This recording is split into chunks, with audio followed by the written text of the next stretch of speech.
This story's name is The Revenge of the Legendary Blacksmith.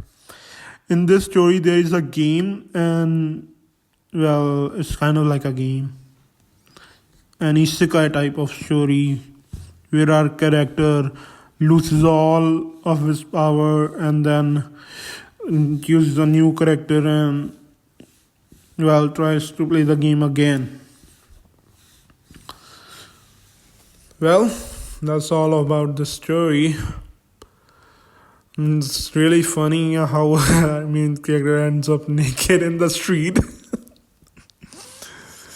Well, there are people watching him, and he's saying, "I'm wearing my clothes right now, but there is no item in his inventory."